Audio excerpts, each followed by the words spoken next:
Good morning ma'am.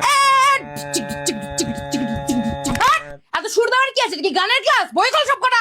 Roll number 1, roll number 10, roll number 40, 50। কাল আসিসনি কেন? ঠাকুমা মারা গেছিল। সে তো দুদিন আগে মারা গেছে। তো দাদুর তো হেভি বাজার গরম রে। আর কটা বউ আছে তোর দাদুর বল? রোজই দেখি একটা করে মরছে। তোর হাতের নখ এত বড় কেন? সবাই বগল এরম করতো, ও এসে সবার বগল চুলকাবে। সবাই লাইন দে। আরে পূর্ণিমা দি, এটা কি দেখি? তুমি আমার তালা, আমি তোমার চাবি।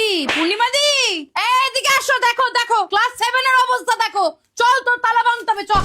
লাস্ট বেঞ্চ ক্লাসের বাইরে। কেন ম্যাম, আমরা কি দোষ করেছি? তোমার লাস্ট বেঞ্চ, এটাই তোমাদের জীবনের সবচেয়ে বড় দোষ।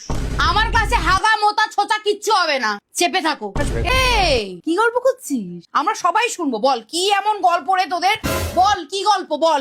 এমন মারা মারবো না রে, এমন মারা মারবো, এমন মারা। থার্ড বেঞ্চ কি করছিস? দেখা দেখা। বেগুনের ছবি এঁকেছিস কেন? বেগুন খেতে খুব ভালো লাগে না বাবা? কালকে মাকে নিয়ে এসো। হ্যাঁ, আমাকে চিনিস? আমার একটা বোম রে বোম। তোরা জীবনে কি করতে চাস আমাকে একটু বলতো, কি করতে চাস?